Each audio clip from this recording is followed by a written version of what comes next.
What's up guys, welcome back to another Minecraft video, where today we're going to be continuing our series on the book of 1 Corinthians. Today we're going to be going over some more adult topics, so if you're a child, you might want to skip this video and move on to the next one. We're going to be reading 1 Corinthians chapter 7, so let's dive into it. Now concerning the matters about which you wrote, it is good for a man not to have sexual relations with a woman. But because of the temptation to sexual immorality, each man should have his own wife, and each woman her own husband. The husband should give his wife her conjugal rights, and likewise the wife to her husband. For the wife does not have authority over her own body, but the husband does. Likewise the husband does not have authority over his own body, but the wife does. Do not deprive one another, except perhaps by agreement for a limited time, that you may devote yourselves to prayer. But then come together again so that Satan may not tempt you because of your lack of self-control. Now as a concession, not a command, I say this. I wish that all were as I myself am, but each has his own gift from God, one of one kind and one of another. To the married and the widows I say that it is good for them to remain single as I am, but if they cannot exercise self-control, then they should marry, for it is better to marry than to burn with passion. To the married I give this charge, not I, but the Lord. The wife should not separate from her husband, but if she does, she should remain unmarried or else be reconciled to her husband. And the husband should not divorce his wife. To the rest I say, I, not the Lord, that if any brother has a wife who is an unbeliever, and she consents to live with him, he should not divorce her. If any woman has a husband who is an unbeliever, and he consents to live with her, she should not divorce him. For the unbelieving husband is made holy because of his wife, and the unbelieving wife is made holy because of her husband. Otherwise your children would be unclean, but as it is, they are holy. But if the unbelieving partner separates, let it be so. In such cases the brother or sister is not enslaved. God has called you to peace. For how do you know, wife, whether you will save your husband? Or how do you know, husband, whether you will save your wife? Only let each person lead the life the Lord has assigned to him, and to which God has called him. This is my rule in all the church. Was anyone at the time of his call already circumcised? Let him not seek to remove the marks of circumcision. Was anyone at the time of his call uncircumcised? Let him not seek circumcision. For neither circumcision counts for anything, nor uncircumcision, but keeping the commandments of God. Each one should remain in the condition in which he was called. Were you a bondservant when called? Do not be concerned about it, but if you gain your freedom, avail yourself of the opportunity. For he who is called in the Lord as a bondservant has freedom in the Lord. Likewise, he who is free when called is a bondservant of Christ. You are bought with a price. Do not become bondservants of men. So brothers, in whatever condition each was called, there let him remain with God. Now concerning the unbetrothed, I have no command from the Lord, but I give my judgment as one who by the Lord's mercy is trustworthy. I think that in view of the present distress, it is good for each person to remain as he is. Are you bound to a wife? Do not seek to be free. Are you free from a wife? Do not seek a wife. But if you do marry, you have not sinned. And if a betrothed woman marries, she has not sinned. Yet those who marry will have worldly troubles, and I would spare you that. This is what I mean, brothers. The appointed time has grown very short.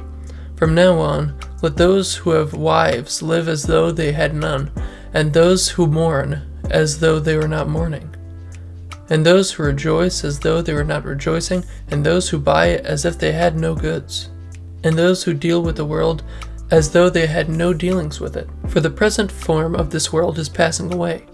I want you to be free from anxieties. The unmarried man is anxious about things of the Lord, how to please the Lord.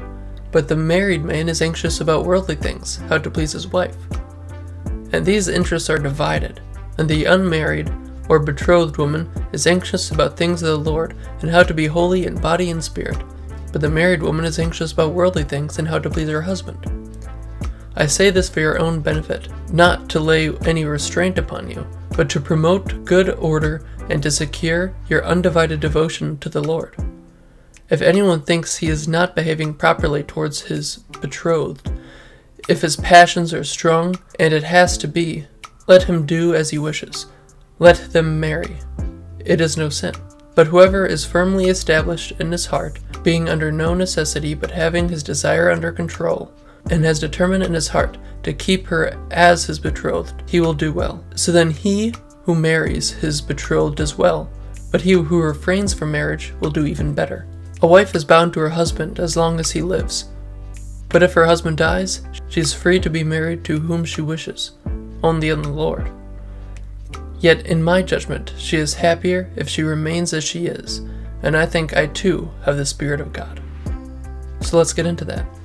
So it starts with a quote from the Corinthian people, "It is good for a man not to have sexual relations with a woman." Now, this may even be from the same people who the letter started with, which are complaints from Chloe's people, which may be people within her household church. But of course we don't know who this is from. But Paul says that it's good for each woman to have a husband and each man to have a wife, because it is easy to fall into sexual immorality. So a husband should have a wife and a wife should have her husband, so that they are not tempted to sin. Then he goes on to say that each man should give authority over his body to his wife, and the wife should give authority over her body to her husband. Now, this does not condone marital rape. Rather, it's saying that in a healthy marriage, there shouldn't be extended sexual dismissal. Paul goes on to explain that singleness is a very good thing, and that he himself lives that way. But it is not a sin to be married. But if we can stay happy and stay sexually moral, then we do better to be single. But as he says, each one has his own gift from God, one of one kind and one of another. So you can be called to be married, and that's not wrong. And Paul thinks that it's better to be single, but that's okay. For some people it's better to be single, for some people it's better to be married. But overall, Paul goes on to say that it is better to be single, because then you can focus on the Lord rather than having other earthly responsibilities. Oh, and I skipped over this. Now, oftentimes, fasting is skipped over. As Christians, we don't typically fast unless you practice Lent, but sometimes we do fast, but only in certain times and in a certain ways. But Paul says here in verse 5 that being able to devote yourselves to prayer is a good thing, but make sure you come back together afterwards, as to not let temptation overcome you. Paul also says a justification for remarriage, which is if your husband dies or your wife dies, it's okay to remarry. But Paul goes on to say that he thinks it is better for them to remain single. But sexual immorality is a big enough problem that they should remarry if they think that they cannot handle being single. And divorce is not a good thing, and the Bible typically is very against divorce. However, there are some justifications for divorce, and I do not think I understand the topic enough to be able to teach on it, but I will link a video by Pastor Mike Winger, who is a very good Christian teacher and YouTuber. He made a very long video on divorce, but you can skip around to find what you need, and I'll link it in the description down below if you need help with that. But if your significant other isn't Christian, you should still stay with them if they're okay with staying with you, because through that, you can add holiness to your marriage, exposing your husband or wife to the holiness of Christianity, and being a good moral representation for your children, be able to raise them well. And it's not saying that the kids being holy automatically makes them saved. Rather, just saying that they, once again, have a good role model and display of faith and love and truth. And then Paul goes on to say that we should all stay as we were when we came to Christ. If you're married, stay married. If you're circumcised, stay circumcised. If you're in slavery, stay in slavery. But then he goes on to say, if you are in slavery and you get an opportunity for freedom, go ahead and take it. Because Christianity isn't about being a slave of man, but rather being a slave to Christ, or a bondservant, as ESV says. And Paul says in verse 17 that that is rule within all churches, because Paul, he stays consistent. Because Paul seems to stay consistent, teaching the same thing in every church, which shows his authority as an apostle. And through Paul saying that you can stay in your situation and continue to be a Christian, it's showing that whatever situation God has put you in, you can still live for God in that situation. And also, with the slavery part, it's important to remember that the Bible is not pro-slavery. If you don't believe that, I would read Philemon. Very good book, very short book, and it's basically an anti-slavery manifesto from Paul, very subtly.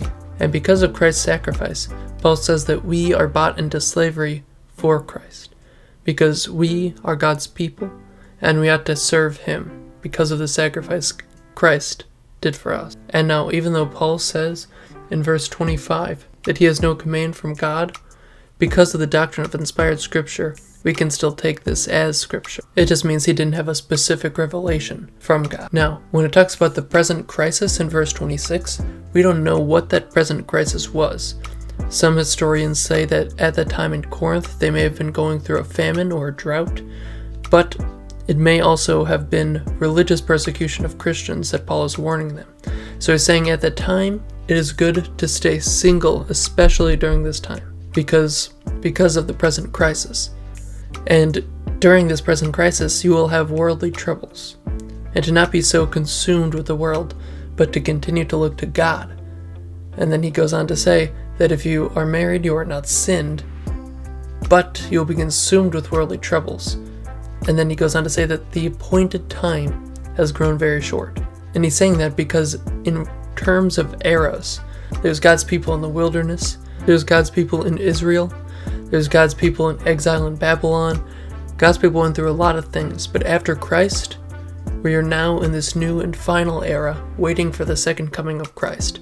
Now we should live for the Lord, continuing to rejoice in Him and not being so concerned with the things of this world, but looking to Him for the eternal thing, not the things that are passing away, as he says in verse 31. And he says that an unmarried man can be anxious about the things of the Lord, but a married man is anxious about worldly things and how to please his wife. Maybe it's easier to think about this way.